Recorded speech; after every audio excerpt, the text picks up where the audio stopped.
Porque às vezes o pessoal gela demais. Essa mania de usar terno no país é...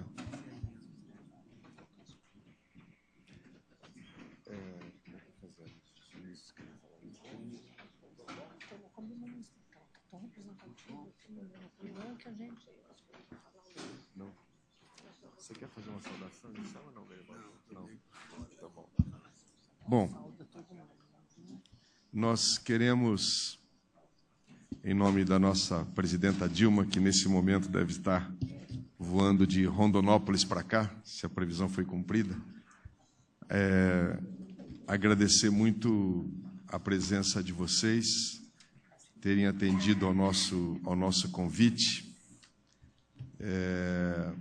Eu acho que é muito significativo. Eu queria agradecer também a presença de todos os companheiros e companheiras do governo, além da sociedade civil, e a presença aqui do nosso ministro Garibaldi, da nossa Eleonora, das mulheres, do Paul Singer, do Paulo, e da nossa titular, que é a Tereza, só demonstra a importância que o nosso governo dá para esse processo, além, desculpa, do MDA e do MEC, estou grave. A Macaé já ia me dar uma bordoada aqui. Demonstra o quanto para nós, o governo, é importante esse exercício que a gente tem feito regularmente, a cada período, onde a gente busca prestar contas do andamento do nosso... de um programa que para nós é essencial, vocês sabem, é central no nosso governo, é a marca... Minha voz uma vez já enche o saco, 2 vezes aí é demais, né? Que é a marca central do nosso governo.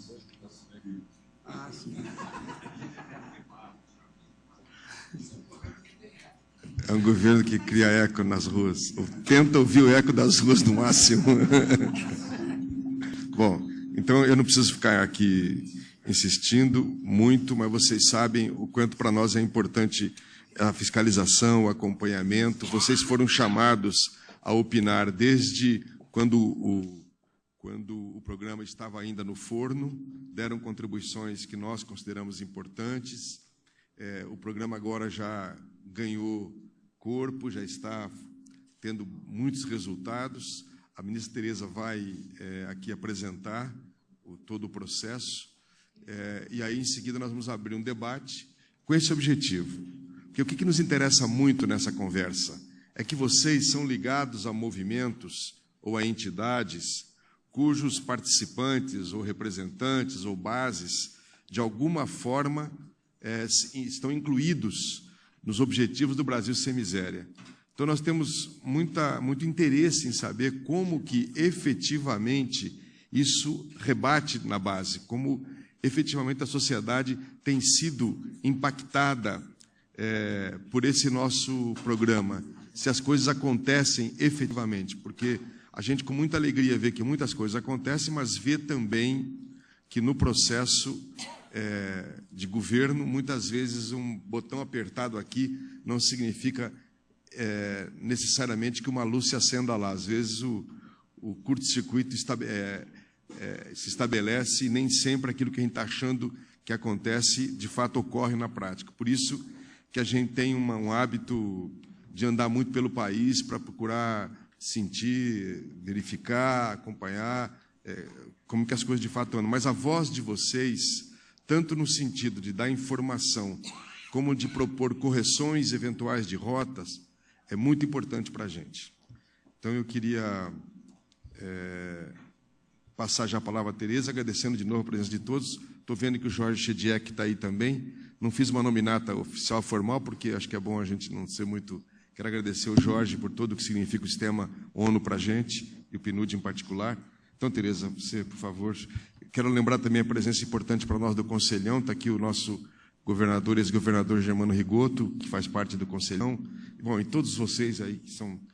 A importância de cada um é fundamental para a gente. Obrigado.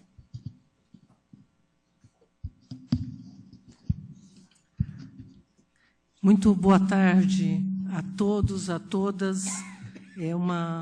Para nós, uma alegria, uma honra poder estar nesse quarto diálogo, Gilberto, né, feitos em parceria com os 18 ministérios que compõem o Brasil Sem Miséria, essa parceria nossa com a Secretaria-Geral e, na verdade, construindo uma agenda que é uma agenda de construção, de fato, conjunta com vocês. Lembrando, nós fizemos o primeiro diálogo ainda antes de lançar o Brasil Sem Miséria.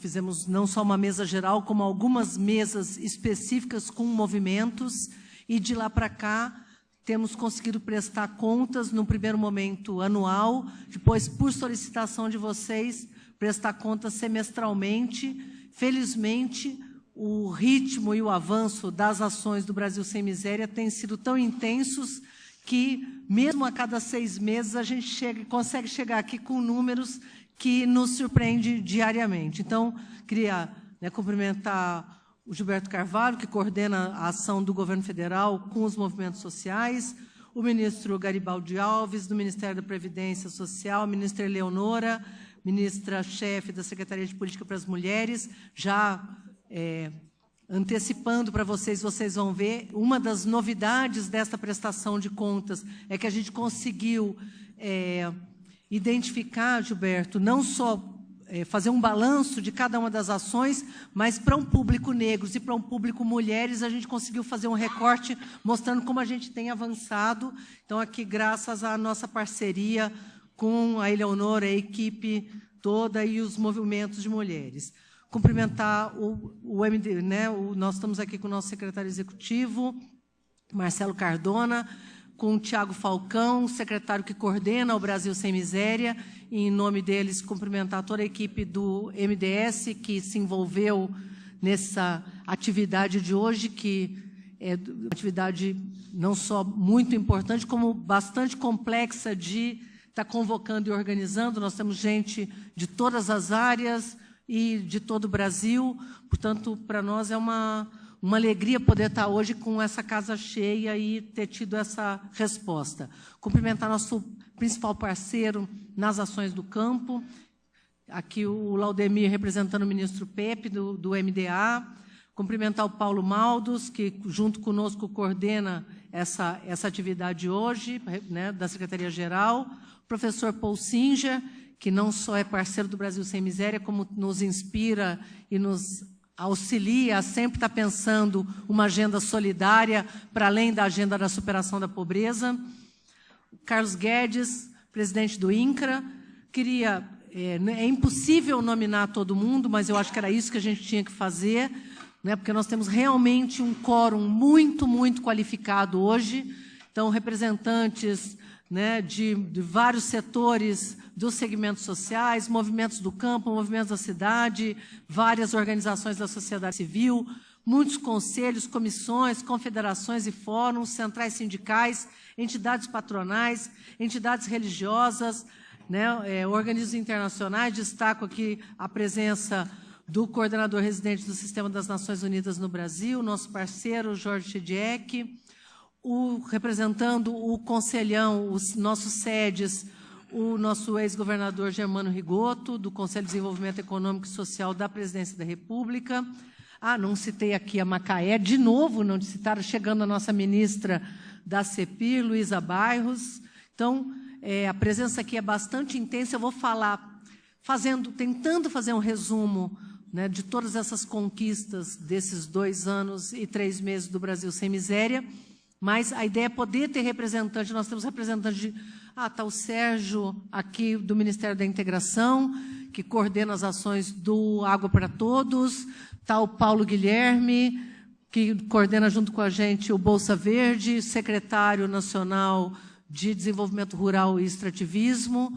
O Sérgio, que é o secretário nacional de Recursos Hídricos. Certamente eu estou deixando de citar várias outras pessoas, mas o governo todo envolvido no Brasil Sem Miséria está aqui. Portanto, à medida que a gente tenha colocações, as pessoas também podem ajudar a traduzir esse debate. Eu queria começar dizendo isso, que nós, felizmente, conseguimos, acho que, avançar muito. Além dos dados que nós vamos apresentar aqui hoje, nós temos feito várias bilaterais com os movimentos específicos. Hoje mesmo tivemos uma reunião com o Movimento Sem Terra, com o MST, temos tido permanentemente balanços e reuniões bilaterais com outros movimentos, citei o de hoje, porque foi hoje, mas isso tem acontecido regularmente, né? Da mesma forma os demais ministérios, com conselhos, debates, fazendo também essa prestação de contas. E eu acho que a ideia de, além das bilaterais e da presença nos conselhos, poder fazer esse debate hoje, é que essa possibilidade de fazer essa discussão conjunta é o que mais tem nos ajudado a avançar, né, que não só é a troca de opiniões, como a crítica de vocês, que nos tensiona e nos faz sempre lembrar que a gente se orgulha muito de tudo que a gente fez, mas que nós temos ainda um caminho longo pela frente, e nós só vamos conseguir alcançá-lo à medida que a gente se abra a críticas, contribuições, sugestões, elogios também, né, Gilberto, que a gente espera, né, que de vez em quando é bom, né? Eu acho que em quase... Eu vou ali na frente para fazer o balanço, mas eu queria dizer assim, ó, em todas as nossas grandes ações, nós conseguimos chegar hoje, em setembro de 2013, cumprindo metas e em rota de cruzeiro, que era o que a gente precisa para conseguir chegar nas metas que a gente estabeleceu no final de 2014. Quer dizer, se a gente não consegue hoje, já está numa velocidade importante, a gente perde janeiro, então são 45 entidades que até agora já assinaram presença. Então, nós não só estamos cumprindo todas as nossas metas, como estamos em velocidade de cruzeiro, e se tudo continuar assim, a maioria das metas que a gente estabeleceu, que lá em 2 de junho de 2011 pareciam ousadas, elas serão, felizmente, ultrapassadas, o que nos mostra que a gente acho que tem que sonhar mais alto ainda e querer ainda muito mais. Eu acho que é isso que nós estamos fazendo aqui hoje. Nós tivemos segunda e terça-feira, tem muita coisa acontecendo no Brasil, né? Estados estão construindo o Brasil Sem Miséria em cada um dos estados, os municípios também. Nós vamos aqui destacar as ações que têm caráter nacional, portanto, são ações que têm escala, que têm impacto e que têm abrangência nacional. É delas que nós vamos tratar hoje, mas tem muita coisa acontecendo. Segunda e terça-feira dessa semana, nós fizemos um grande seminário com todo o Brasil, com os estados, governos estaduais, secretários de assistência, secretários de trabalho, de todas as ações, e cada um mostrando as suas experiências. Foi uma troca de experiência rica e mostrou que nós, felizmente, não estamos contaminados com nenhuma agenda política eleitoral, portanto, está todo mundo engajado, de fato, na construção do Brasil Sem Miséria, do Estado Sem Miséria, do município Sem Miséria, e é isso que nós queremos. Eu queria alertar os senhores que eu acho que vale a pena, para além de olhar os grandes números, ou seja, os avanços do ponto de vista da quantidade, quanto de cada ação nós realizamos, eu queria chamar a atenção para a qualidade que vem sendo modificada, certo? Portanto, o que a gente tem conseguido do ponto de vista de qualidade, o que a gente tem conseguido avançar do ponto de vista de mudança normativa. Portanto, eu acho que a gente tinha que fazer um balanço olhando essas 3 coisas. Estamos batendo os números, estamos conseguindo mais qualidade naquilo que a gente vinha fazendo, modificando, portanto, a qualidade do impacto com relação à miséria, e estamos conseguindo avançar do ponto de vista normativo, né? Então, hoje, como eu disse, nós vamos destacar, além dos grandes números, isso que para nós é uma qualidade, uma riqueza, que é como a gente está conseguindo impactar público de mulheres, público de crianças, negros, extrativistas, povos e comunidades tradicionais, e pretendemos, cada balanço, poder ir melhorando e refinando esse debate. Então, eu vou falar ali da frente, para vocês não ficarem olhando na tela e depois olhando para cá, que eu acho que fica melhor. Tá?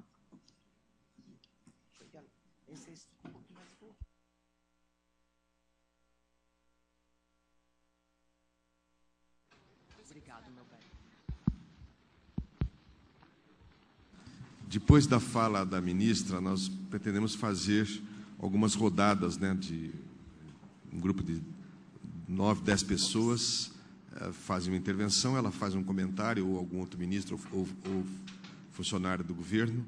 Em seguida, a gente vamos fazendo rodadas sucessivas, tá bom? Bom, vou começar mostrando, né, só para que a gente não volte sempre àquele debate de que miséria não é só renda.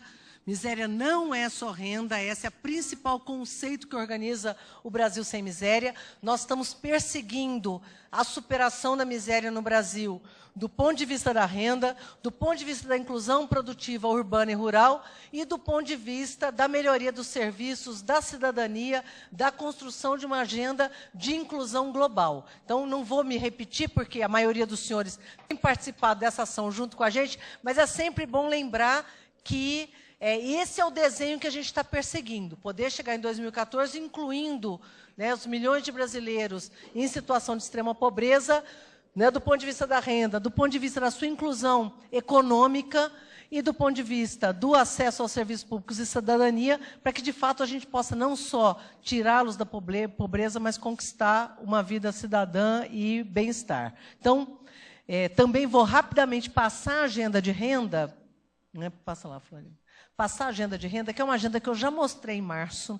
Cada vez eu vou tentar mostrar, Gilberto, o que eu mostrei em março e onde a gente está, né, para a gente poder ir também olhando o que nós avançamos. Então, esse foi o anúncio que nós fizemos logo em março, logo depois da presidenta poder comemorar que dos 36 milhões de pessoas que estão no Bolsa Família, 14 milhões já saíam da extrema pobreza no desenho original do Bolsa Família, mas 22 milhões de pessoas continuavam na extrema pobreza, mesmo dentro do Bolsa Família. Então, aqui nós tivemos a rota, ao longo dos 8 anos do governo do presidente Lula, de inclusão, a verdadeira gigante busca ativa que nós fizemos no governo do presidente Lula, né, com milhões e milhões de brasileiros entrando no cadastro único, entrando no Bolsa Família. O crescimento que é a busca ativa que nós fizemos no governo da presidenta Dilma e os 22 milhões de pessoas que a gente comemorou aqui em março desse ano, que saíram da extrema pobreza. Com isso, nós tivemos um aumento do Bolsa Família dentro do Brasil Sem Miséria de 55% acima da inflação e para os mais pobres, a renda, a parcela do Bolsa Família, da sua renda, aumentou em 102%. Então, isso é o que a gente comemorou em março, só trazendo os números de novo e aquela ideia de que o fim da miséria do ponto de vista da renda é só o começo, mas a gente tem os números aqui mostrando como que esses 22 milhões de brasileiros se distribuem. Ixi, não dá para ver o número. Empurra para lá um pouquinho.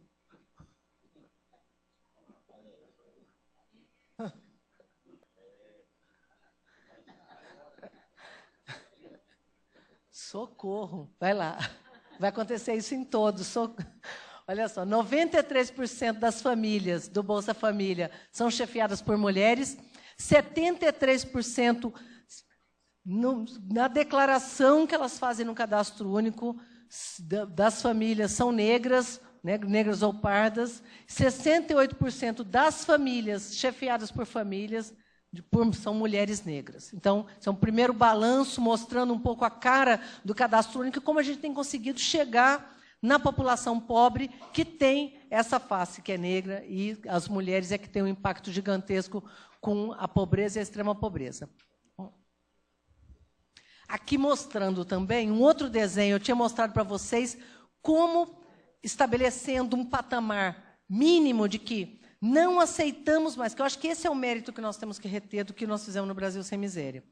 O Estado brasileiro não aceita mais que nenhum brasileiro viva com menos de R$70 por mês. Então, quando a gente estabeleceu isso mais do que um ditame, nós estabelecemos uma política pública para isso, que é uma parcela variável do Bolsa Família que completa a renda de cada brasileiro para que, com a renda da sua família e o Bolsa Família, ninguém receba menos de R$70.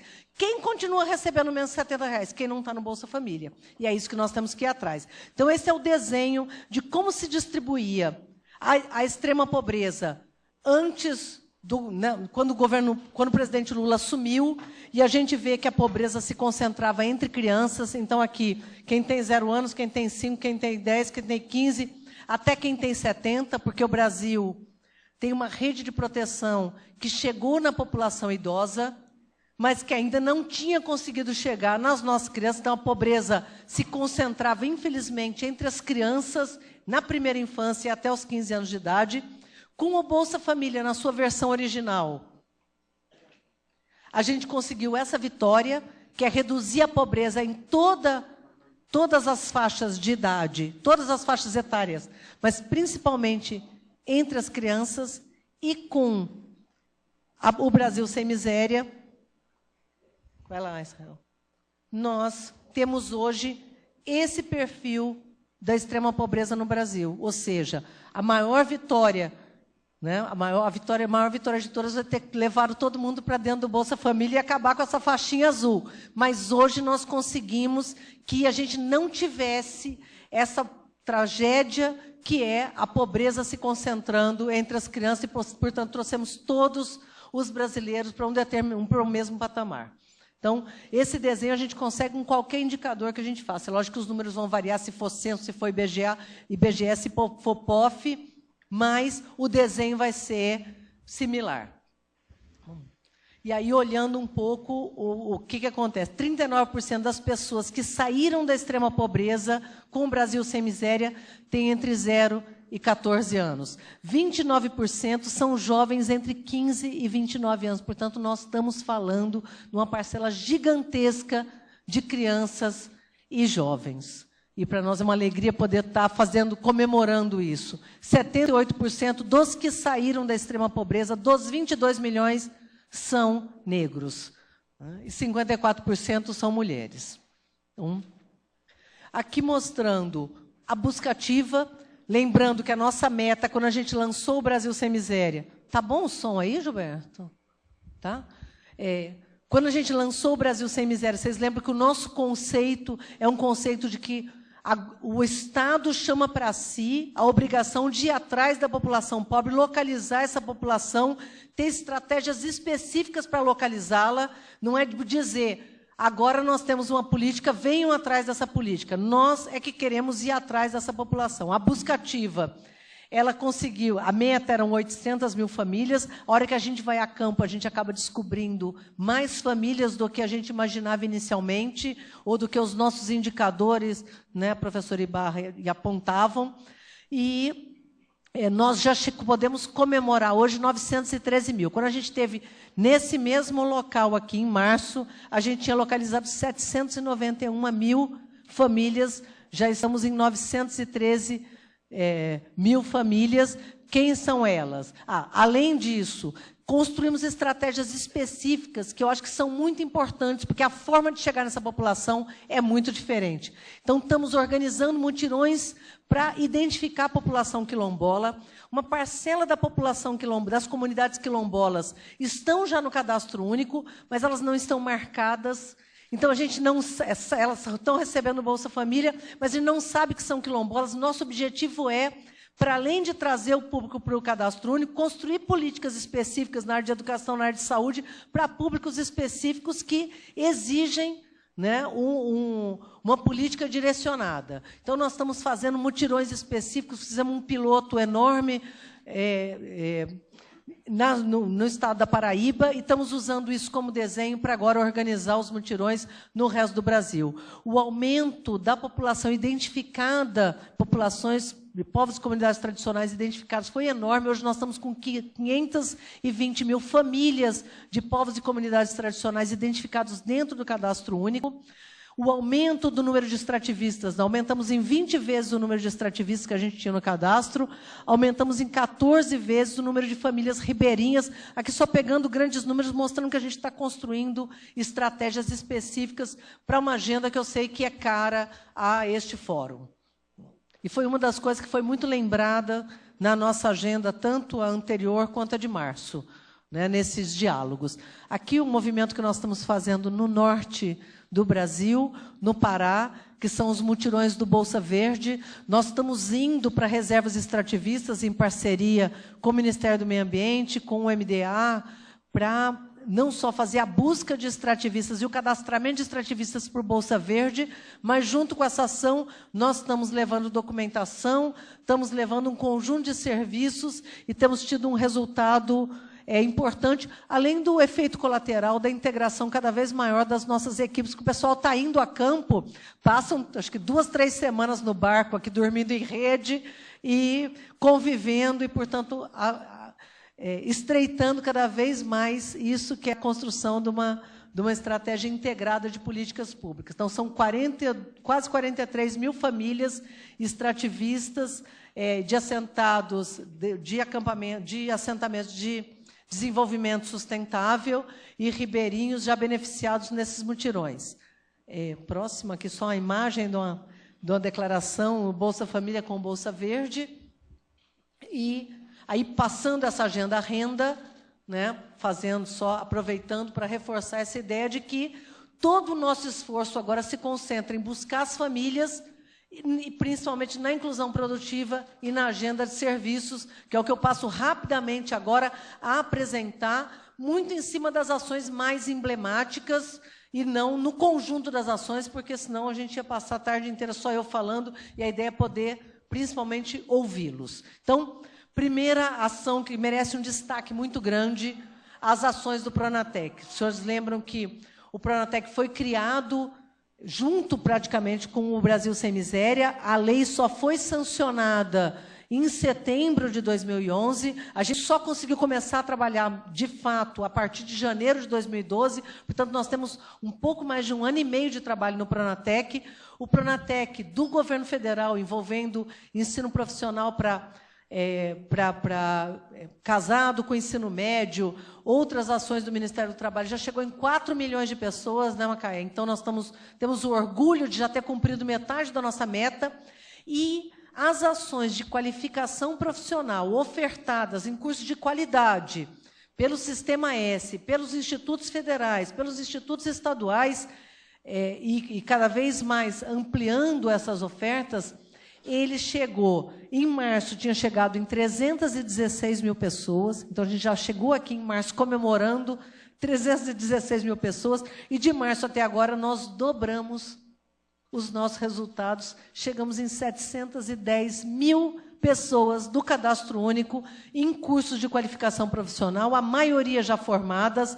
É uma vitória, porque a gente não tinha curso de qualificação profissional voltada para esse público que é de baixa renda e de baixa escolaridade. Nós estamos conseguindo alterar esse perfil. Isso foi um trabalho grande, não é só pagar as ofertas, é garantir que mude o material didático, que mude a estratégia de acolhimento e de chegada nesse público. Então, nós estamos fazendo as pré-matrículas nos nossos equipamentos de assistência social. A pré-matrícula não é feita no centro das cidades, senão a pessoa nem conseguiria ter acesso a essa informação. Nós estamos levando acesso à informação de que cursos estão sendo ofertados lá no CRAS, lá no CREAS, lá nos equipamentos de assistência social. Lá é montada a turma, organizada a turma, e a partir daí a gente organiza a demanda. Então, acho que são 3 grandes méritos, né, do Pronatec, aqui casado, não só o Pronatec geral, mas o nosso, que é ter organizado a oferta, ampliado a oferta, certo? Nós estamos pagando, a nossa meta são 8 milhões de vagas, 1 milhão de vagas voltada para o Brasil Sem Miséria. Nós pagamos esses cursos, mas organizamos a oferta, estamos reorientando os cursos que são ofertados, porque nem todos são adequados ao nosso público, e cada vez mais tentando construir novidades. Hoje de manhã, por exemplo, a gente discutia como levar a qualificação profissional para os nossos assentamentos, né?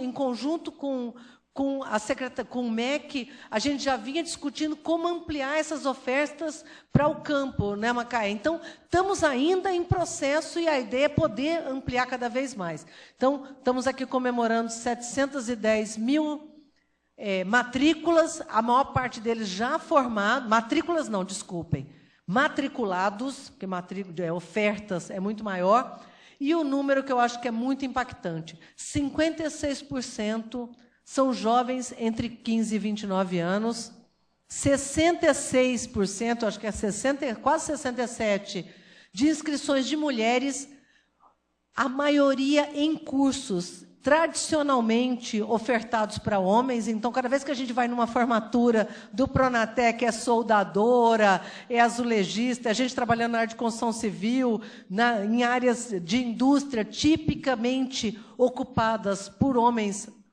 antes, e 65% das matrículas são de negros, isso também tudo autodeclaração, tá, gente? Então, provavelmente tem algum vazamento, os números estão subestimados. Bom, aqui rapidamente entrando ainda na área de inclusão produtiva, que é uma coisa que a gente tem que se orgulhar muito, que é uma parte grande dos nossos beneficiários do Bolsa Família tem estratégias de sobrevivência, têm sua renda, trabalham muito.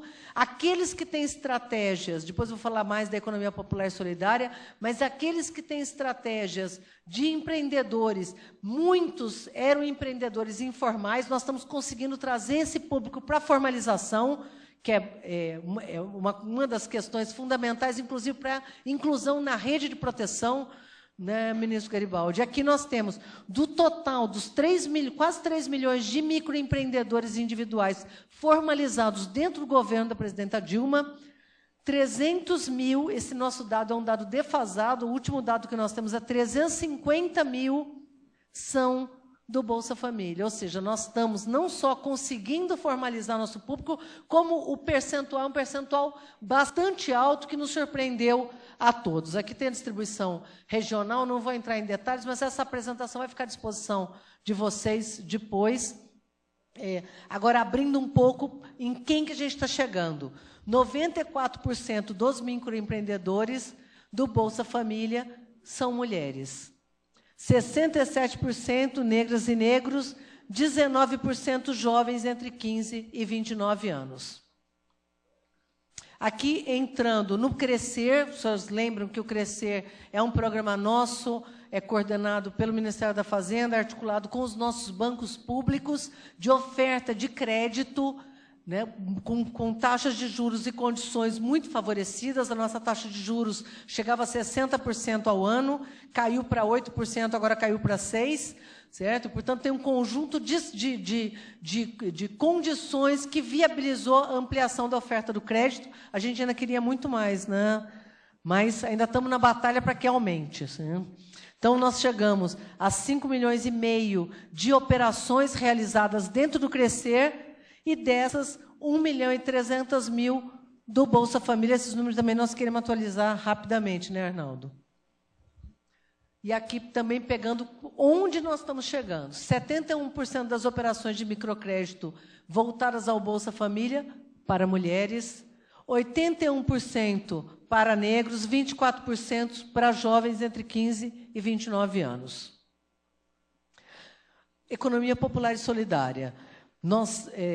Tanto essa ação quanto algumas outras acabam tendo que ser impactadas pela necessidade que nós temos de melhorar nossa relação com o terceiro setor. Isso é uma dificuldade grande, essa é uma agenda grande que a Secretaria-Geral vem conduzindo para que a gente tenha um novo marco e facilite essa nossa relação, mas nós temos também aqui números muito importantes.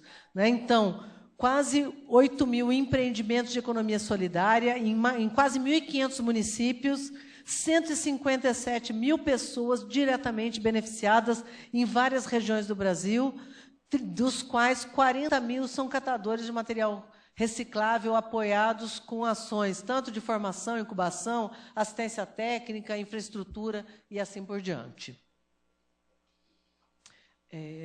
Aqui nossos números de cisterna. Passa...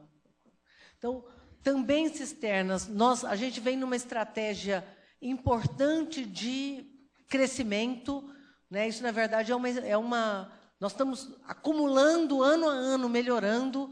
Então, nós conseguimos, no nosso primeiro ano, chegar em 87 mil, quase 88 mil cisternas, 155 mil cisternas em 2012. Esse ano, com dados de agosto, nós já estamos em 127 mil, portanto, vamos chegar em 200 mil cisternas, com certeza absoluta. Então, estamos numa rota de crescimento grande.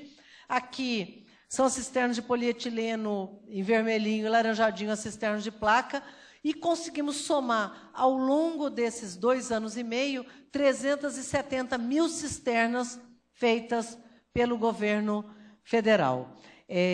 O número que a gente tinha em... Pode passar mais uma? 80% das cisternas entregues a famílias negras, 14% entregues a famílias com população com identificação específica, ou seja, quilombolas, extrativistas, ribeirinhos, portanto, conseguindo também chegar em públicos específicos, povos e comunidades tradicionais. Aqui, o nosso número geral, que eu acho que vale a pena nesse e em todos os outros casos, somar os 10 anos do nosso governo, são quase 700 mil cisternas de placa entregues neste período, certo? Destas, 370 mil entregues no governo da presidenta Dilma. Isso representa, Gilberto, 6 bilhões de litros d'água que nós conseguimos fazer. Se a gente somar cada reservatóriozinho desse, o que a gente consegue acumular de água no Nordeste para comunidades que certamente não seriam beneficiadas se a gente fizesse um reservatóriozão de 6 bilhões de litros, se é que isso é possível. Porque, na verdade, são comunidades isoladas, a gente não conseguiria levar água encanada para elas. A captação de água de chuva é a forma mais rápida e eficiente da gente conseguir levar água para essas comunidades. Isso é uma vitória, nós estamos agora aumentando a nossa rota de produção da segunda água, que é a água para produção.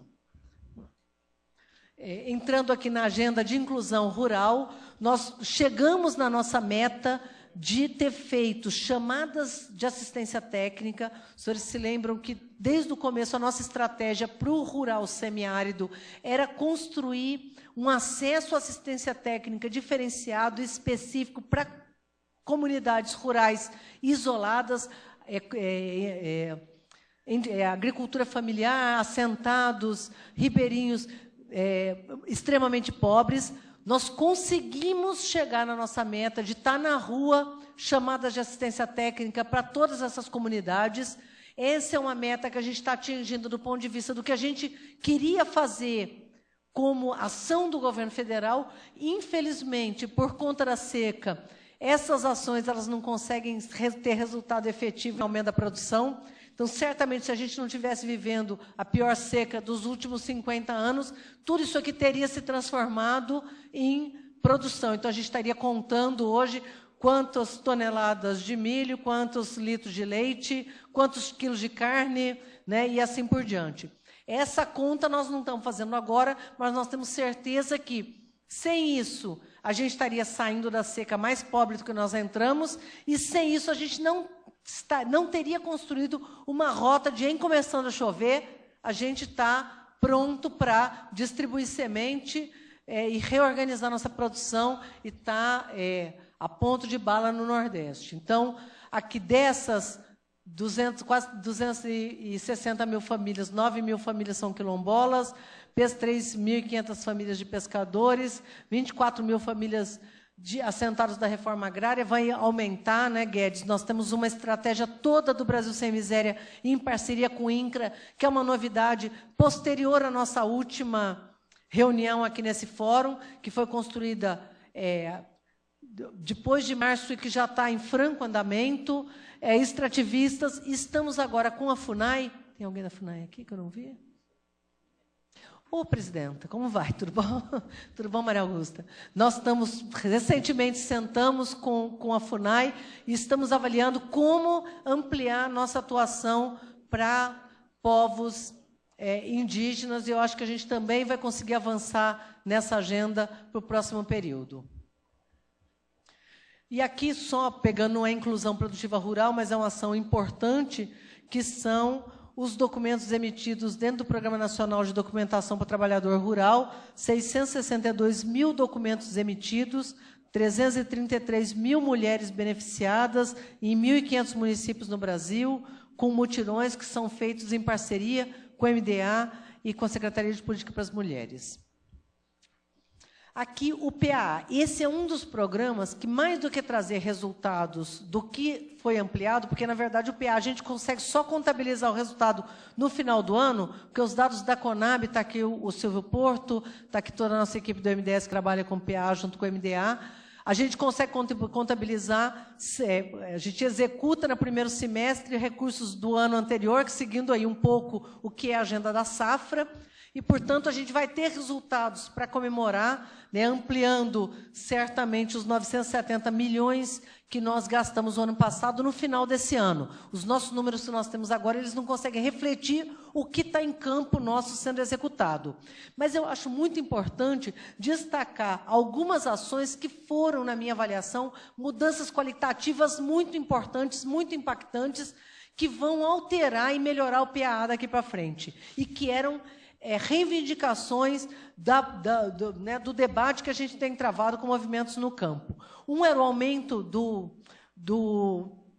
o aumento do teto, né, para cada agricultor, para cada família, e aqui quando a gente fala família mesmo, as cooperativadas e principalmente, isso aumentou para todos os públicos, nós tivemos um aumento de 37% para linhas fora do CAD único, mas para públicos do cadastro único, voltados, portanto, da agenda do Brasil Sem Miséria, nós tivemos um aumento de 67% dos limites individuais de compras da agricultura familiar executados pelo governo federal dentro do PAA. E quando são cooperativas, também quando são cooperativas que produzem alimentos orgânicos, agroecológicos e da sociobiodiversidade, aí fortalecendo a agenda que a gente vem construindo com a Secretaria-Geral, MMA e MDA, né, da agroecologia. Então, além disso, dentro do Brasil Sem Miséria, casado com o Plano Safra da agricultura familiar voltado para o semiárido, nós tivemos toda uma alteração e passamos a comprar sementes e mudas e passamos a comprar alimentação não só para homens e mulheres, mas também para animais, que era uma reivindicação antiga da agricultura familiar, que o PA pudesse... Para isso nós tivemos que alterar a legislação, porque é programa de aquisição de alimentos, mas era voltado para...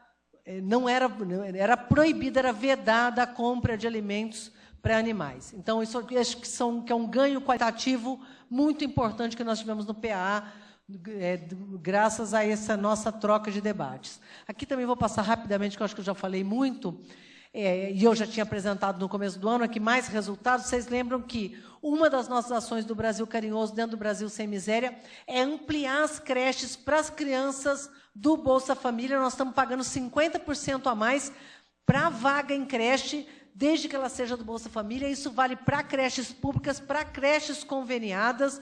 É muito importante que vocês nos auxiliem a divulgar isso no Brasil todo, porque são recursos que nos interessa gastar. Nós temos esses recursos, queremos não só remunerar as crianças do Bolsa Família que estão em creche hoje, mas ampliar o número de vagas. Nós temos tido resultados importantes, 381 mil crianças em vagas em creches nós estamos comemorando. Além disso...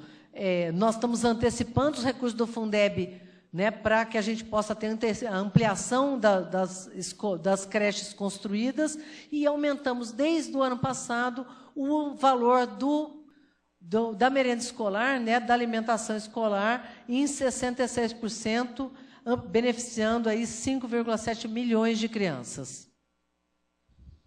Também pegar um exemplo que para nós é um exemplo muito importante, mostrando o que a nossa dobradinha com a educação tem gerado, né? Então, esse número a gente já pode comemorar um número maior também que o de março.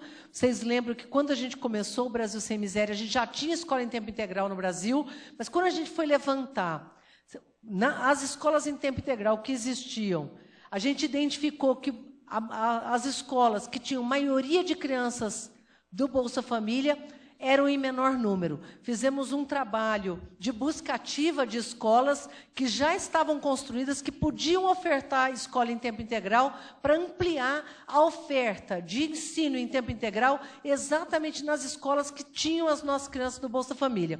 E aqui o vermelhinho é as escolas do Bolsa Família e o laranjado o conjunto das escolas públicas no Brasil.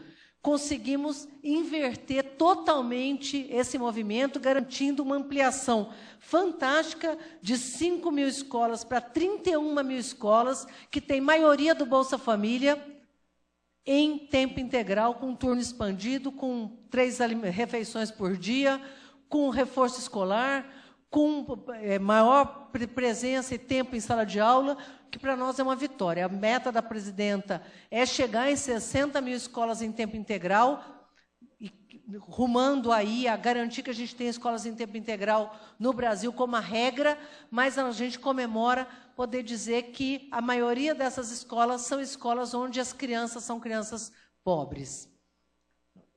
Aqui as ações na saúde, a gente também não tinha os números no começo do ano para anunciar, então distribuição de sulfato ferroso, combatendo anemia para 1,4 milhão de crianças no Brasil, ações de distribuição da megadose de vitamina A, também ações estratégicas do ponto de vista de segurança alimentar e superação de problemas graves vinculados à pobreza e à desnutrição infantil nessa faixa de 0 a 5 anos.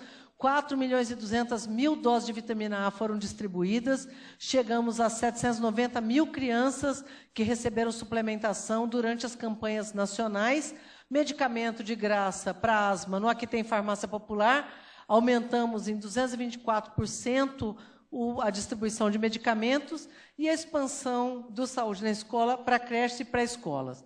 Também, eu acho que é de se orgulhar, só comentar que nós estamos com um trabalho com a saúde, garantindo que, fazendo um mapa também da pobreza, junto com a saúde, onde a gente não tem médico e onde está a população pobre, para que a gente tenha um olhar direcionado, garantindo que o Mais Médicos chegue exatamente onde a população pobre está no Brasil, desassistida na área de saúde. Aqui também o último slide, rapidamente, de balanço, mostrando que a gente ampliou muito nossa ação na assistência social. Eu destaco não só o aumento dos recursos, como a criação dessas duas estratégias que são novas, 1.198 equipes volantes, que é fundamental, por quê? Porque são grandes municípios com uma área rural muito extensa e com a população rural muito extensa. É lá que nós estamos financiando essas equipes, que são equipes multidisciplinares, que não só estão indo fazer a busca ativa, levar o cadastro único Bolsa Família, mas ajudar a gente a fazer a referência e contra-referência na área de educação, na área de saúde e no conjunto das nossas políticas. E as lanchas, então, temos várias ações estratégicas na área de assistência. Aqui destaco também o apoio que a gente tem tido das equipes de assistência no Brasil todo, nos ajudando na construção de uma agenda do Pronatec e de inclusão no trabalho e na melhoria de renda, com as CESUAS, ampliação do acolhimento de pessoas em situação de rua, em 19 mil vagas. Então, a construção de centros POP, que eu acho que é uma vitória, Anderson? E estamos com todo um esforço voltado para a sensibilização dos municípios, junto com população de movimento de população de rua, para que a gente consiga chegar não só com equipamentos diferenciados, mas garantindo um acolhimento diferenciado para essa população. Então, eu acho que é uma alegria o que a gente consegue conquistar na área de assistência, só aqui mostrando as fotos. Pode passar. Essas são as lanchas, olha que bonitinhas. Estamos com lanchas distribuídas que vão ser distribuídas em todo o norte. E aqui, só para finalizar as datas dos nossos diálogos, eu queria convidar os senhores para visitar 4 acessos do Brasil Sem Miséria. O portal do Brasil Sem Miséria, brasilsemmiseria.gov.br, o Brasil Sem Miséria no seu estado, que foi lançado segunda-feira. Então, nós estamos com dados consolidados, estado a estado. Cada um que quiser olhar como está o Brasil Sem Miséria no seu estado, pode entrar, porque o acesso é livre, não é só para os governos estaduais. O Brasil Sem Miséria no seu município, entra, clica no município, tem os dados do Brasil Sem Miséria no seu município. O boletim do Brasil Sem Miséria, que vocês se acessam em cada um desses sites. E o recém-lançado, há 2 semanas, que é o hot site dos 10 anos do Bolsa Família. Nós estamos iniciando as comemorações de 10 anos do Bolsa Família. Para nós é uma alegria muito grande, porque os resultados são impactantes. O que nós estamos conseguindo garantir às crianças em sala de aula, o que nós melhoramos de desempenho escolar, o que nós reduzimos de mortalidade infantil, são resultados que mostram que o Bolsa Família é bom para todo o Brasil. E nós temos, a cada semana, 3 filmes novos. Vou colocar um justamente que tem tempo. Tira a Tereza, mostra a presidenta, que vai queimar meu filme aqui, ó, Gilberto. Mostra a presidenta. Então, cada semana nós trocamos todo esse material. Tem 3 filmes com beneficiários do Bolsa Família. Como isso impactou? Os dessa semana são sobre trabalho, Pronatec, inclusão produtiva. Os da semana que vem são sobre mulher. Né? Então, nós estamos cada semana enfocando um tema com 3...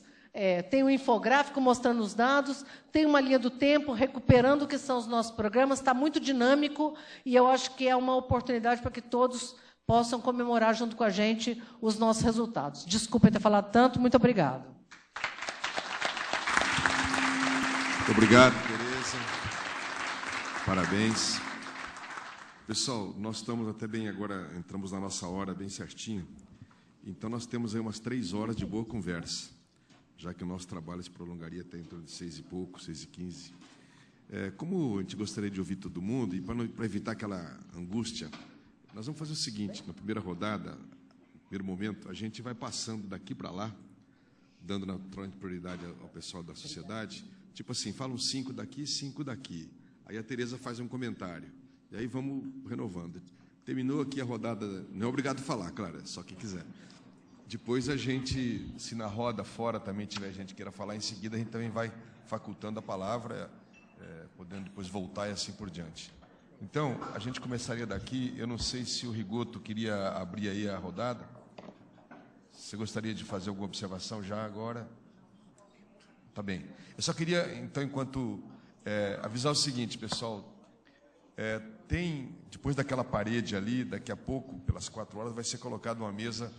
É um café com miséria, porque não é aquele café bom assim, com muita coisa. Miséria, é o café miséria pouco é bobagem.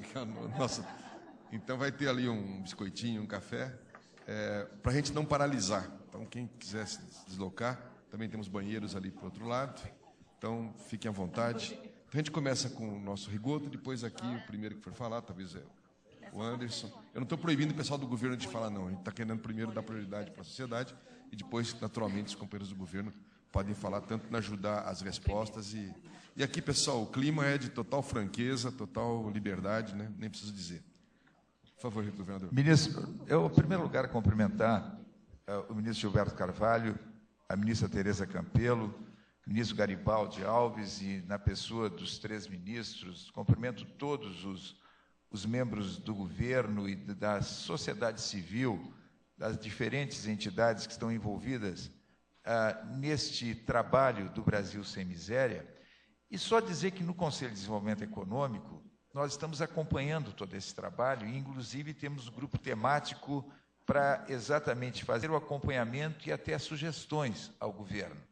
Mas, de tudo que foi apresentado pela ministra Tereza Campelo, eu quero dizer que todos esses programas e os números já alcançados de enfrentamento da miséria absoluta no Brasil, além do aplauso e além de algo que tem a ver não apenas com a ação efetiva do governo, mas com a participação das diferentes entidades que estão aqui representadas da sociedade, porque se não tivesse essa participação, com certeza nós não teríamos esse resultado. E por isso também que esse segundo encontro do ano do Diálogos Governo-Sociedade Civil para discutir o fim da miséria no Brasil, esses programas de governo, ele é importante, mas eu devo destacar, ministra Tereza Campelo, que um número que a senhora apresentou e que realmente ele vai de encontro a tudo aquilo que se precisa no Brasil nesse momento, é aquele do Pronatec, que significou no mês de agosto termos nada mais, nada menos do que 637 mil matrículas para a formação profissional. E com uma meta de atingir 1 milhão de matrículas em 2014. Eu não tenho a menor dúvida que esse programa de formação profissional, onde o governo envolve várias entidades para exatamente atingir esta formação profissional, ao lado do Bolsa Família, ao lado de todas as ações do governo, tem tido uma importância enorme, porque, sem dúvida, o investimento na educação, no ensino fundamental e na formação profissional, talvez seja o maior legado que se possa deixar para os próximos anos e para garantir um país onde se tenha mais justiça social, menos desigualdades e um desenvolvimento sustentável. Era só isso que eu gostaria de dizer e cumprimentá-la pela apresentação e pelo trabalho que está sendo realizado. Muito obrigado, governador. Eu vou pedir que cada pessoa agora se identifique, dizendo o movimento que representa, porque nós estamos gravando, então, para a história. Anderson Lopes Miranda, do Movimento Nacional da População de Rua. Primeiro, eu queria parabenizar, saudar ministros e ministras, todos da sociedade civil, né? Primeiro, eu queria parabenizar, dizer que o Brasil Sem Miséria vem dando uma resposta, né, ministra, principalmente para a população em situação de rua, que era invisível nesse país hoje, que começa a se tornar visível. E eu gostaria de, nesse momento, dizer que no primeiro encontro eu entrei aqui muito preocupado, né, e saí muito preocupado. No segundo encontro, a mesma coisa, e já do terceiro encontro em diante, quando a ministra disse, os movimentos têm que ajudar o governo também a fazer busca ativa, porque senão fica só o governo fazendo com o governo, sem a participação, de fato, dos movimentos. E dentro desse sentido, o Movimento Nacional da População de Rua se encontrou, através de gestores municipais, né, novos gestores, novos prefeitos e prefeitas, para que secretários de assistência social, de direitos humanos, de saúde, e nós levamos para dentro do Movimento São Paulo o CAD único, o cadastramento, e nós conseguimos fazer uma busca ativa, sem estar no serviço de 500 pessoas em situação de rua, só na capital, em São Paulo, sem estar na rua por cadastro únicos. E a partir de agora, de outubro, eles já começam a receber o Bolsa Família. Isso é importantíssimo. E a questão do Pronatec, né? A experiência em São Paulo foi excelente, né? São 2.000 pessoas até 2014, né? Um compromisso com o prefeito Fernando Haddad, dessas pessoas fazer o Pronatec. 60 pessoas já da rua estão contratadas, empregadas, das 200 pessoas, 60. Então, para muitos não é importante, mas para nós, para o movimento, é importante que isso possa repercutir pelo Brasil. Isso são experiências boas. Fechamos essa semana uma parceria com a Eletropaulo, de os que fizerem eletricista predial, a Eletropaulo automaticamente vai contratar na cidade de São Paulo. Então, isso já é uma resposta imediata. A Eletropaulo já se comprometeu, eles já se passaram lá por experiências e já. Outra questão que a gente fala muito importante, não é só a questão do Brasil Sem Miséria, é o compromisso do gestor municipal e estadual. Então, prefeitos, que a partir do momento que as pessoas fizerem o curso, chamar os empresários também para se contratar. Porque eu acho que o compromisso do Brasil Sem Miséria principalmente na população em situação de rua, é dar dados, é efetivar. Eu queria trazer que outros dados importantes, acho que a ministra nos traz, é as pessoas idosas, que não acessavam, que não tinham, né, o benefício de prestação continuada. E nós fomos também na busca ativa e conseguimos 350 idosos fazer e já começar a receber o BPC, o benefício de prestação continuada. E pessoas com deficiência. Em situação de rua, muitas pessoas com deficiência, pela questão do trabalho. Quando vai trabalhar, vai perdendo, né, mobilidades. Então, isso é uma busca ativa que o movimento vem trazendo e eu quero trazer um pouco essa resposta. Para me encerrar, eu queria trazer uma outra questão. Eu trouxe passado e quero retomar. A questão, assim, não é mais a falta do programa. A gente queria pedir, ministro Gilberto Carvalho, ministra Tereza Campelo, um acesso ao ministro da Justiça, porque, assim, ainda em estados e municípios, essas pessoas que estão na rua, com o cartãozinho do Bolsa Família ou com os documentos, ação de higienização nesse país. Higienização de lá, a limpeza urbana ou guardas municipais, de tomarem os seus pertences e aí levar tudo. E ele não consegue mais acessar o benefício. Então, eu já recebi várias denúncias, e eu trago isso de novo, que a gente possa pedir que no próximo encontro, o ministro da Justiça pudesse estar aqui, né, doutor Eduardo Cardoso, para que a gente possa também levar um pouco isso a ele, para que ele possa também, nessa conjuntura. Eu acho que essa população ela vem sofrendo ainda violações nesse país, né, como aconteceu em Goiânia, como acontece em outros estados, né, de tomar. Né? Recentemente aconteceu na cidade de São Paulo, nós acionamos automaticamente o prefeito, ele automaticamente resolveu o problema e nos avisou. Então, quero dizer, parabenizar. Acho que vem avançando, hoje eu saio daqui com expectativas muito boas. Né? Eu queria trazer até a ministra da Mulher, um acesso da mulher em situação de rua aos programas. Né? E hoje tem um aumento dessa mulher pelo desemprego no mercado, né, doméstico. porque a gente fala assessor, não, o desemprego do mercado doméstico, né? E elas estão indo muito para a rua, e elas estão começando a acessar esses programas e serviços da assistência social também a essas mulheres com famílias e a não desvinculação da mulher com seu filho. Antigamente era filho de um lado, mulher do outro. Hoje já não, né? Pelo acesso ao Brasil Sem Miséria, muitas mulheres estão podendo ir para o serviço conjunto no equipamento social. Eu só quero dizer muito isso porque a gente vem trazendo vários acessos, né? Eu tive agora, para encerrar, no Belém do Pará, e gestores municipais em Belém preocupados em acessar a população de rua, muito bem claro, de garantir o CAD único, de garantir. Então eu estive conversando com mais de 200 municípios lá, né, no encontro de Estado, para falar quem é a população de rua. Então está tendo um acesso muito grande. Eu quero dizer, né, que através do Comitê Nacional, através de encontros, está tendo um acesso dessa população. O que a gente está agora, né, tentando do governo federal é o IBGE, né, que o IBGE recenseie essa população para que possa trazer dados para o governo federal, quem é, como acessa e como está. Então, acho que o movimento hoje ele vem aumentando, né, no Brasil. Obrigado, ministro. Obrigado, só para dizer um pouco Anderson. isso. Nosso companheiro vai fazer da palavra? Por favor. O nome e o movimento, por favor. Boa tarde, meu nome é Carlos Rogério, eu represento aqui a Central dos Trabalhadores e Trabalhadoras do Brasil, CTB. Agradecer o convite, cumprimentar os ministros, os representantes do governo e também dos movimentos sociais. E também queria fazer uma observação que é pertinente, principalmente ao mundo do trabalho, a ação do Pronatec. Eu acho que esses dados que trazem, que foram colocados aí, que a gente percebe, eles, de fato, eles têm uma repercussão boa, do ponto de vista do ingresso de pessoas que não têm, nessa condição de pouca renda ou quase nenhuma renda e baixa escolaridade. Então, para efeito imediato, isso do ponto de vista para nós da Central, bom. Mas, ao mesmo tempo, a gente tem uma perspectiva de que muitos empregos gerados no Brasil, eles são de baixa, tanto qualificação e, consequentemente, renda. Então, a nossa luta é que, entrando nesse mercado, a renda melhore, a qualificação também, e a gente possa ter possamos ter uma classe trabalhadora bem remunerada, com serviço de qualidade, e que toda a população quer. Então, essa observação, para que nós também, apoiando esse plano, possamos lutar para que ele melhore, principalmente para essa classe trabalhadora. Obrigado. Valeu, Carlos Rogério. Por favor.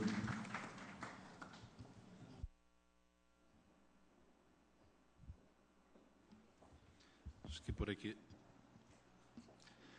Boa tarde a todos e todas. Jaime Conrado, Caritas Brasileira.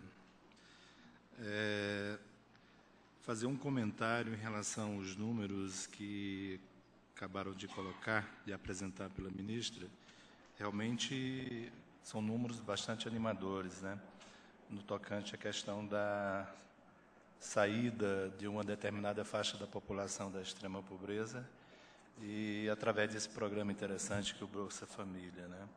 Agora, uma das questões que a gente pode estar levantando, porque eles saíram de uma certa situação, extrema pobreza, passaram, logicamente, para uma situação de pobreza.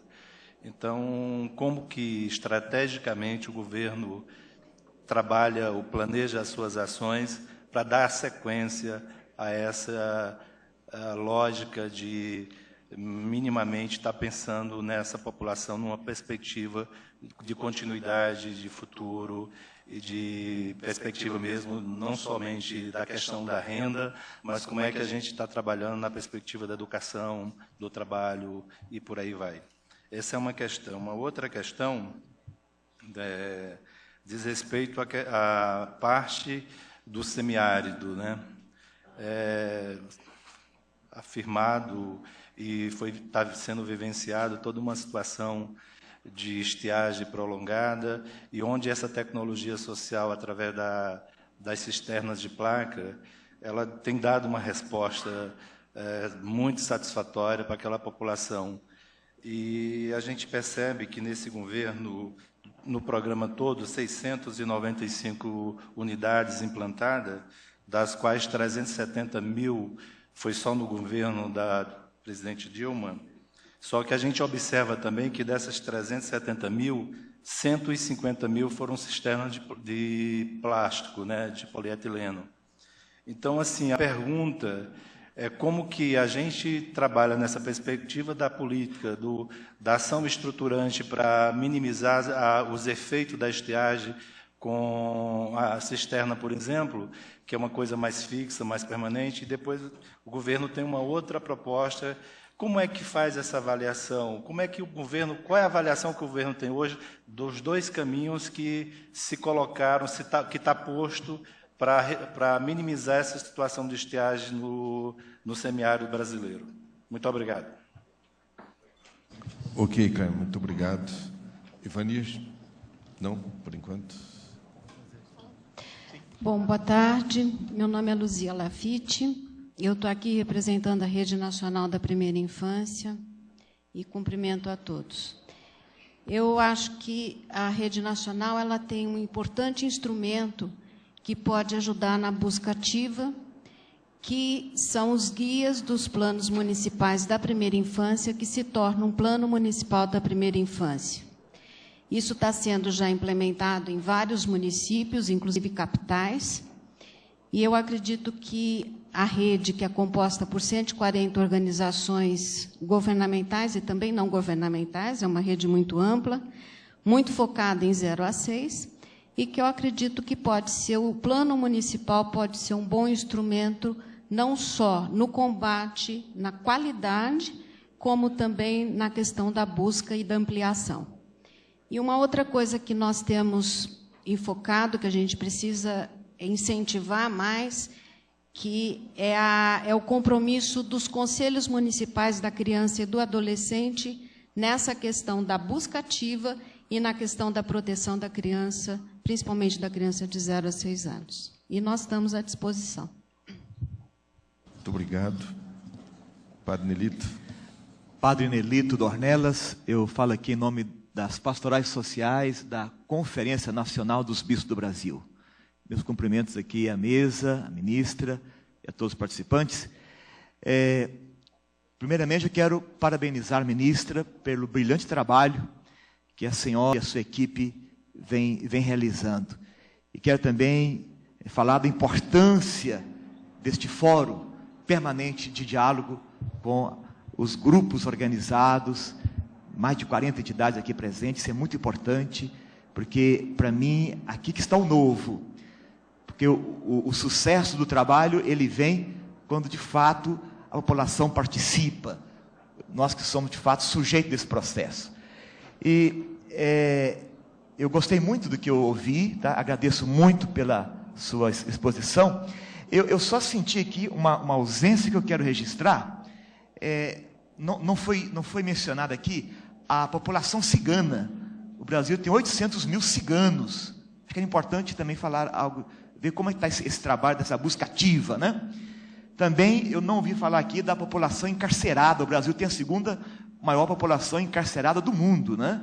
Com 500 mil de encarcerados, né? Então, como que também esse programa pode contribuir, né, na construção de cidadania nessas categorias? E eu teria muito mais a dizer aqui, mas eu agradeço a participação e eu creio que esses dois pontos eu gostaria que nós juntos pudéssemos dar um passo a mais nessa direção. Obrigado. Obrigado, Padre Nelito. Senhora, por favor. Bom, eu sou Rosa de Lourdes Azevedo dos Santos, coordenadora geral do Conselho Nacional do Direito da Mulher. Na verdade, eu trago aqui os cumprimentos, né? Nossa ministra é presidenta do Conselho, está aqui presente, mas, como coordenadora, estou trazendo aqui os cumprimentos das conselheiras para esse programa maravilhoso, né? Nacionalmente e internacionalmente reconhecido.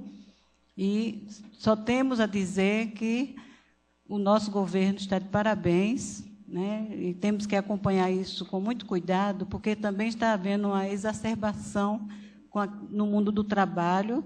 Estou vindo da Paraíba, lá de João Pessoa, cheguei ontem, e me estranhei muito ter uma empresa, tipo escola particular, que visita as famílias pobres, prometendo cursos pagos, a mensalidade é de 70 e algumas coisas reais, mensais, para crianças. Quando eu perguntei a idade da criança, achando que era de 14 anos, a menina tinha 12 anos.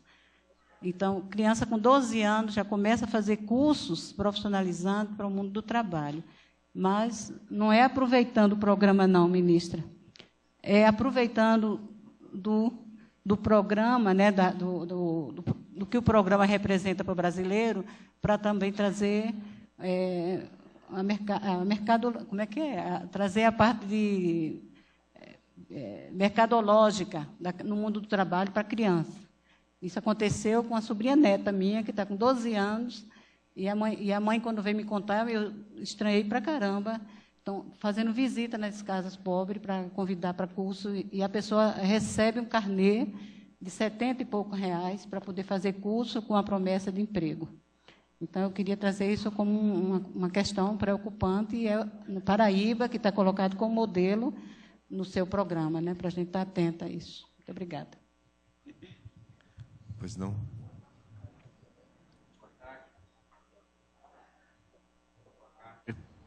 Acho que agora saiu. Muito boa tarde, meu nome é Adriano Campolina, eu represento a ActionAid, e, além da ActionAid, também falo, não em nome das organizações, mas relatando um pouco um processo coletivo que envolve 20 organizações, que vem discutindo o Brasil Sem Miséria desde o primeiro diálogo, envolvendo o IBASE, Movimento das Mulheres Trabalhadoras Rurais, CONTAG, Casa da Mulher do Nordeste, a SPTA, enfim, 20 organizações, já vimos conversando com a ministra Tereza e com o ministro Gilberto há algum tempo. Então, gostaria só de telegraficamente passar por alguns pontos que eu sei que boa parte deles exigiria, e já faço a proposta à ministra Tereza que a gente volte a se reunir o coletivo com o Ministério para aprofundar nesses pontos, mas só para destacar. O primeiro, em relação à participação em si mesma, reconhecer, eu acho importante o avanço de ter diminuído o intervalo das nossas prosas, eu acho que isso ajuda a avançar e ajudará ainda mais se, entre elas, a gente possa sentar e discutir aquilo que foi levantado aqui, as críticas e sugestões que são feitas, que avanços são possíveis, o que, é que o governo concorda, o que, é que o governo discorda, e talvez no próximo diálogo começar a partir disso. Olha, na última prosa foi isso levantado, concordamos com isso, discordamos daquilo, avançamos, eu acho que avança um pouco mais nesse processo de prestação de contas e construção coletiva, já que todos nós concordamos com os objetivos. E nisso, inclusive, destacar que, por exemplo, uma das críticas que fizemos no diálogo antes do último, no diálogo de 2012, foi justamente a necessidade de ampliar os tetos do PA, e é muito bom ver o resultado passado algum tempo, e nisso aí destacar o papel fundamental da CONAB, da sua forma de atuação junto com as organizações sociais, e também a preocupação de que não haja nenhum engessamento nessa relação, cuja fluidez é fundamental para os avanços. Seguimos muito preocupados com a questão agrária como elemento central, quer dizer, você tem um elemento muito importante que a ministra se referiu, já nos diálogos com os movimentos rurais, de que algumas das questões do Brasil Sem Miséria cheguem ao público da reforma agrária. Agora tem uma outra questão, que é como é que a gente consegue ampliar, né, as metas de assentamento, a aceleração da reforma agrária, como elemento fundamental para o combate à pobreza nas áreas rurais. Também vimos, em nossa última reunião desse grupo, alguma preocupação muito grande com a qualidade do serviço. Quer dizer, uma coisa é o acesso aos serviços pelos mais pobres, outra coisa é a qualidade desse serviço, particularmente da saúde, da educação e da mobilidade, e sabemos que a necessidade é quase que uma revolução na capacidade do Estado brasileiro para prover serviços de qualidade, como é que nós, sociedade civil e governo, atuamos juntos em relação a isso. Nos parece também fundamental a discussão, quer dizer, reconhecer a importância que foi a correção dos valores do Bolsa Família, mas, ao mesmo tempo, qual é a discussão de pensar um processo previsível e de longo prazo de correção daqui para frente desses valores, como que o governo vem olhando. Fizemos uma discussão em 2012 e no início de 2013, aqui nos diálogos, sobre a importância de buscar assistência técnica coletiva nas comunidades rurais, que muitas vezes a assistência individualizada não permite processos coletivos que avancem, de fato, na construção de uma relação de poder que supere a pobreza. Com muita preocupação observamos a situação da seca, e talvez isso exija de todos nós, para além das ações que já estão, uma estratégia mais concertada de convivência com o semiárido e de combate aos resultados da seca, que já vamos para o terceiro ano de crise, com tendência a agravamento, e pode ter um impacto muito grande em relação ao conjunto dos avanços que já houve. Para nós, é fundamental que a gente avance cada vez mais em entender o combate à pobreza como direito da cidadania, não como benefício, mas como é que a gente consegue, sociedade civil e governo, trabalhar juntos nesse sentido. E termino dizendo que, para isso, é fundamental a gente rever e evitar qualquer risco de ampliação da criminalização da sociedade civil, e os avanços no marco regulatório são fundamentais para que a gente possa, de fato, ter a segurança jurídica e contribuir para a construção de cidadania diferenciada. Muito obrigado. Muito bem, Adriano, muito obrigado.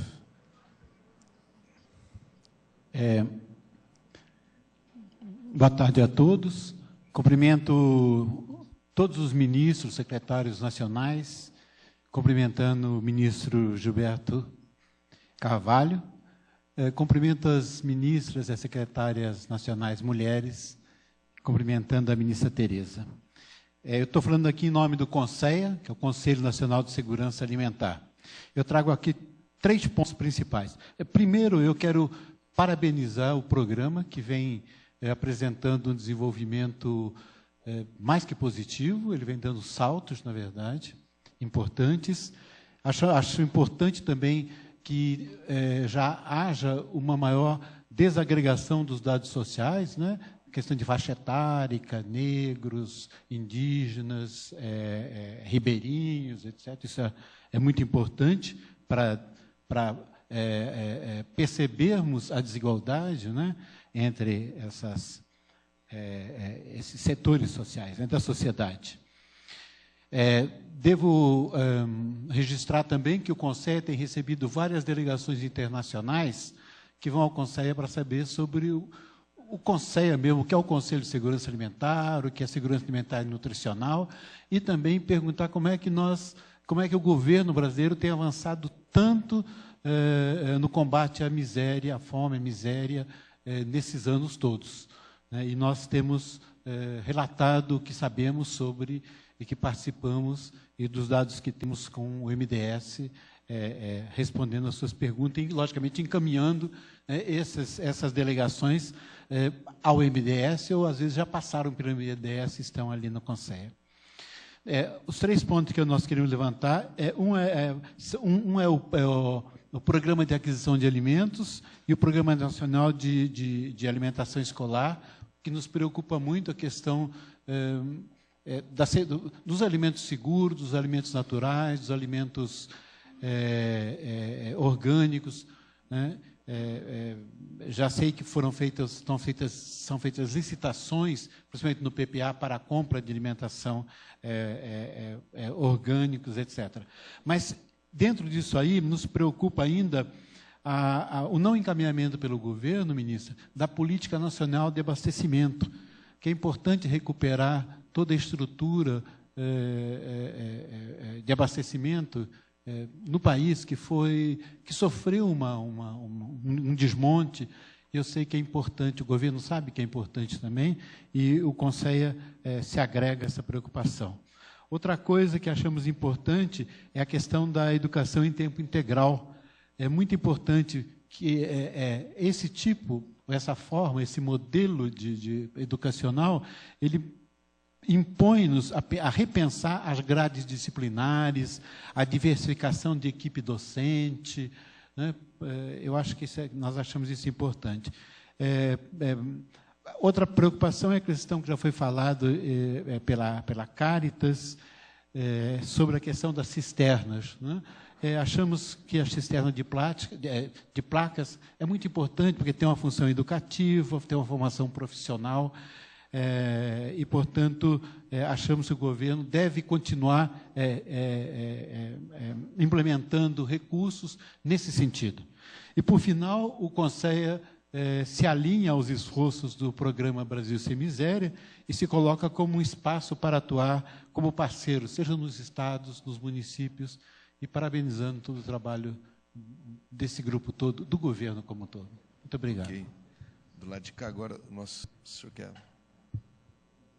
Não esqueça de dizer o nome, por favor, e a entidade.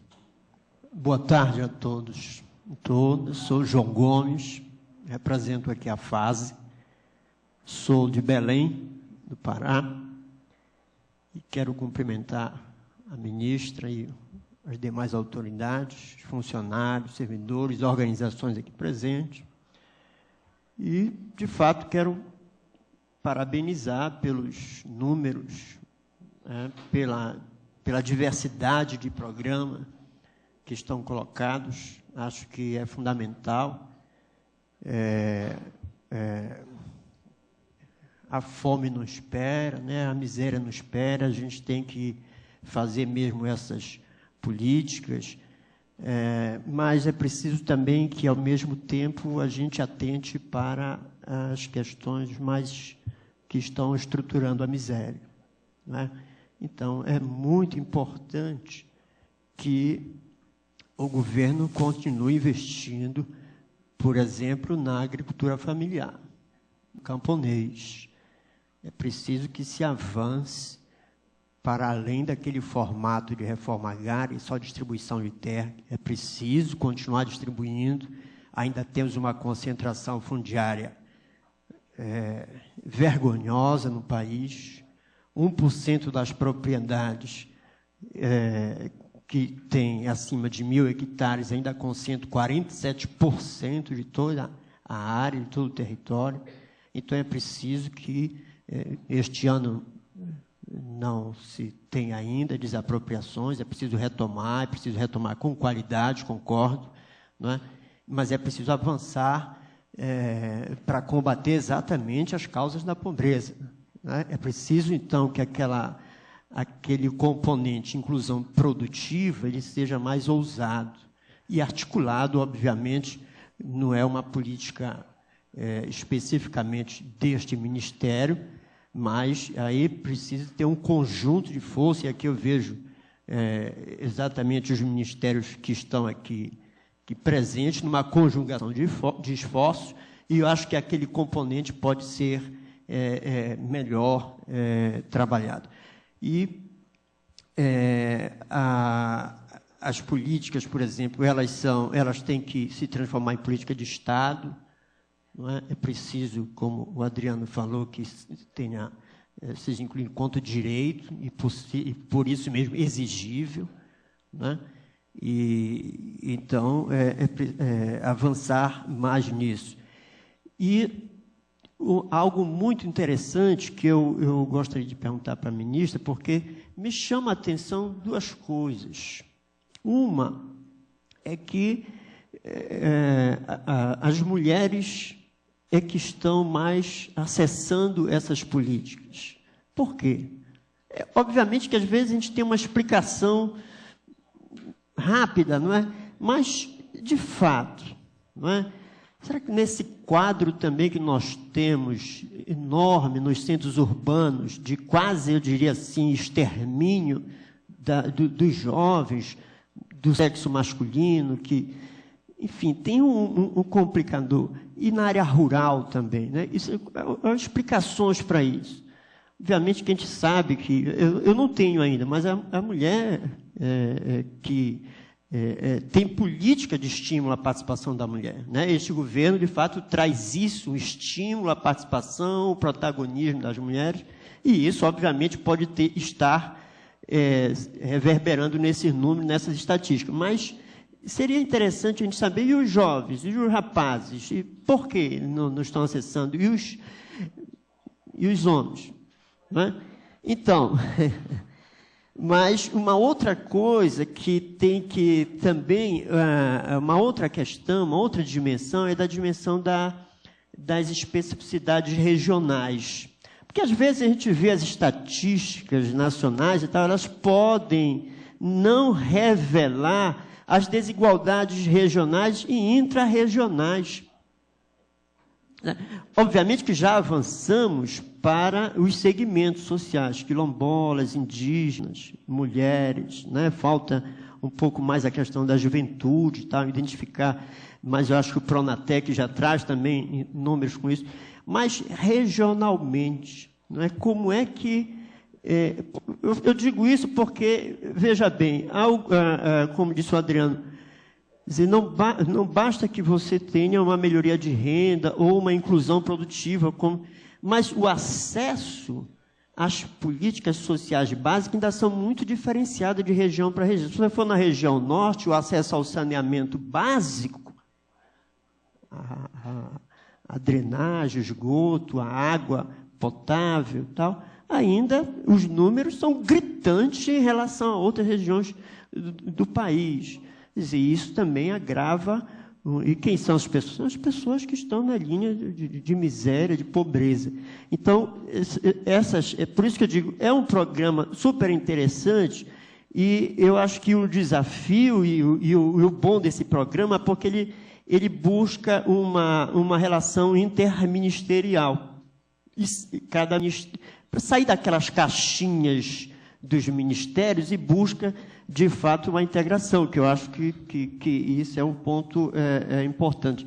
Então, tenho curiosidade sobre essa questão da regionalidade, das especificidades regionais. Era isso que eu queria falar. Muito obrigado. Bom, nós tivemos 10 pessoas falando, agora eu vou devolver para a Tereza, e também os outros ministros quiserem comentar, ou algum dos companheiros aí que dirigem alguma das áreas de governo quiserem fazer comentários, depois a gente retoma ali com o Alexandre.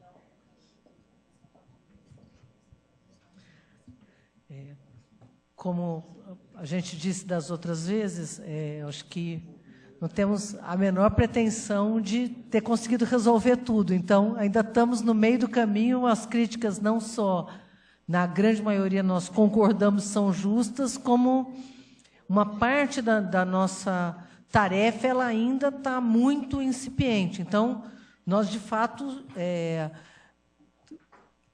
eu acho que a gente conseguiu chegar, mesmo considerando que nós estamos falando do núcleo mais difícil de ser trabalhado na sociedade, que é aquela pobreza, que é a extrema pobreza, nós já chegamos naquela parcela que é mais fácil de chegar desse núcleo mais difícil. Então, tem alguns caminhos que a gente ainda está trilhando e alguns que a gente recém começou. Então, assim, agradeço muito não só as críticas, sugestões, eu acho que isso que o Adriano coloca, a gente talvez tenha que intensificar mesmo, não só antes da atividade, mas fazer isso fazer algumas bilaterais com públicos específicos, porque às vezes tem questões que são de interesse de um determinado grupo, que é muito difícil discutir no coletivo, né? Até porque, se olhar com o universo da população brasileira que a gente tem tocado, né? Então, por exemplo, a agenda de ciganos, que de fato é uma agenda que tem nos preocupado, que era uma população que a gente nunca conseguia chegar. Nós estamos agora fazendo talvez o primeiro trabalho, que é identificar essa população no cadastro único, que o cadastro único não permitia, porque públicos que são públicos, que não têm residência fixa, o cadastro único, na sua versão original, ele a gente não tinha uma marca. Agora nós estamos conseguindo 2 públicos, outros também, né, mais específicos, que é a população de rua e a população cigana. Então, certamente existem muito mais ciganos no cadastro único do que hoje que a gente conseguiu marcar, mas nós já temos 1.300 famílias de ciganos que a gente identifica como sendo ciganos, o que permite que a gente possa construir uma política de apoio a essas comunidades ciganas que também são pobres, né, que precisam de apoio e que precisam de políticas diferenciadas, seja na área de educação, saúde, até porque a referência, por exemplo, na saúde básica, não vai ser a de outras populações, porque ela migra, né, nômade. Acampados está na mesma situação que a gente vem discutindo, que são públicos que, em algumas situações, mudam. Então, alguns desses trabalhos, de fato, eu confesso que a gente está no começo, e aí me disponho, eventualmente, a gente fazer uma conversa específica, né, com relação a povos, comunidades tradicionais, em especial ciganos. Então, eu acho que isso que o João Gomes colocou, eu acho que está também no nosso horizonte sempre. Nós estamos tratando aqui de ações, eu considero a maior parte dessas ações não são emergenciais, são ações estruturais, mas outras ações têm que continuar existindo. Eu acho que o Brasil conseguiu incorporar milhões, não por conta das ações do Brasil Sem Miséria, mas por conta das ações estruturais que vêm sendo desenvolvidas, como a valorização do salário mínimo, como são as pautas todas de crescimento, a universalização do acesso à água, à saúde, à educação, o fortalecimento da agricultura familiar e assim por diante. Isso continua. Agora, as ações do Brasil Sem Miséria, na sua grande maioria, também não são ações emergenciais. As ações de cisterna, por exemplo, nós não consideramos ações emergenciais. A ação do carro-pipa é emergencial, a ação da cisterna não é.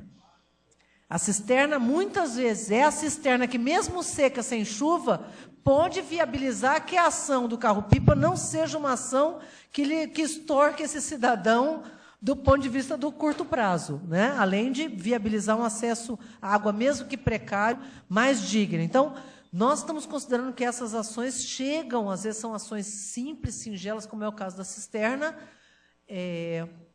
mas que nós colocamos na conta das nossas ações estruturantes e tão importantes quanto outras ações na área de recursos hídricos que a gente tem implementado. Só corrigindo a questão das cisternas, das 370 mil cisternas, eu acho que você somou vários anos, tá? Não, então, a cada ano ali está acumulando, tá? Das 370 mil cisternas, 81 mil são de polietileno. Tá? Então, das 370 mil cisternas que nós fizemos dentro do governo da presidenta Dilma, 81 mil, esse número que você tem nessa cadernetinha também, ele só está 255 mil, está faltando 15 mil cisternas que nós fizemos de lá para cá. Que cisterna a gente conta diariamente, daqui a uns dias vai pular, né, por dia, né, Tiago? Que nós estamos fazendo entrega por dia mesmo. Então, nós nos orgulhamos muito de continuar fazendo cisterna, garantir acesso à água. A grande maioria das cisternas que nós estamos fazendo são de placa, né? Portanto, 290 mil cisternas de placa das 370 mil. E eu acabei não comentando, falar do que eu acho que é um avanço qualitativo muito importante na agenda de cisternas, que abre para a gente toda uma agenda nessa questão de relação com o terceiro setor, construindo agendas com a sociedade, com o governo federal, que é o novo marco que nós aprovamos na área de cisterna, junto com o Plano Safra.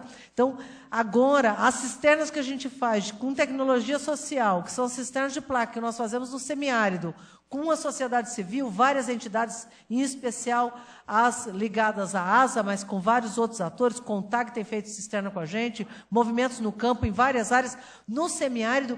Hoje, agora, a gente tem uma nova forma de fazer cisterna que vai facilitar muito a nossa vida, tanto a dos movimentos sociais quanto nós que sofremos com a burocracia, e eu acho que a gente vai ampliar muito a rota de construção de cisternas, garantindo que a gente cumpra a nossa meta. Então, tem isso que eu ia comentar e acabei não falando, né?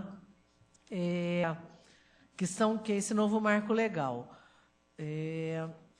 Bom, a maior parte das questões eu queria só recepcionar, né? Nosso compromisso, o Anderson levantava aqui o compromisso e esse esforço para que estados e municípios possam estar sendo abertos a que a sociedade civil nos apoie.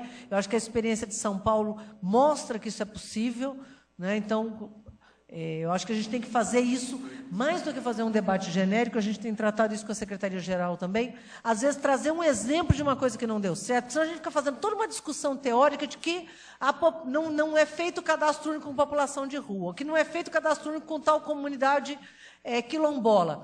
Mais do que fazer um debate teórico, nós já estamos num nível no Brasil que nós temos que pegar o telefone e ligar para o prefeito. Entendeu? Nós já podemos fazer isso. Então, tal comunidade, hoje a gente conversava isso também, né, Alexandre? Que é o quê? Você tem um problema de não ter cadastramento de acampado em tal município. Tem que pegar o telefone e ligar, porque esta não é a regra, esta não é a lei, não é isso mais a nossa ambição no Brasil, e isso é exceção. Então, a exceção nós temos que tratar, e aí não é no campo teórico, conceitual, é ir para a discussão. Por que não está acontecendo? Vamos fazer o que precisa o quê? No que o governo federal pode ajudar? Então, talvez levantar os casos, mais do que fazer só o debate, é o que nos ajudará a avançar cada vez mais. A senhora levantou esse caso da Paraíba, eu tenho certeza que não é Pronatec, porque Pronatec é proibido para a criança. Então, casos como esse, que eu acho que não se enquadra em nenhuma das nossas políticas, nenhuma política para trabalho é ligada à criança, é proibido a gente estar oferecendo qualificação profissional para menores de 16 anos, isso está na nossa legislação e não é feito. Então, esse caso é um caso típico de denúncia, eu também não acho que... Porque nós estamos avançando no combate ao trabalho infantil e temos que fazer isso, e aí também se precisar de ajuda, nós estamos à disposição para avançar. Aproveitando, Adriano, comentando a questão do trabalho coletivo, eu acho que você tem razão, não é a primeira vez que você traz isso para o debate, eu acho que da última vez, inclusive, você tratou disso voltado à questão urbana, né? No Conceia também, vocês já trataram desse assunto. Eu acho que a gente tem tentado avançar. Tá? Algumas coisas é muito difícil fazer mesmo. Né? O nosso trabalho, por exemplo, de fortalecimento, de assistência técnica, voltado a assentamentos, o caminho é coletivo. Para a agricultura familiar isolada no Nordeste, a gente tem tido dificuldade. O arranjo para a venda no PA, ele tenta construir esse caminho. E só lembrando, uma das coisas que eu não comentei é que a solicitação de vocês de que o PA fosse mais estimulado, não o individual, mas o coletivo, também foi atendido. E hoje o limite para quem trabalha em cooperativa e associação é maior do que para quem faz venda individual. Aí tentando avançar, né, nesse sentido, concordo plenamente contigo na ideia de que nós não estamos trabalhando nós estamos trabalhando com a política de direitos, e é isso que eu acho que a gente tem que avançar. E eu acho que talvez os próximos passos na construção da rede de proteção social no Brasil seja, de fato, trazer para dentro do arcabouço legal e constitucional o conjunto dos direitos que nós estamos construindo na prática. Obrigada.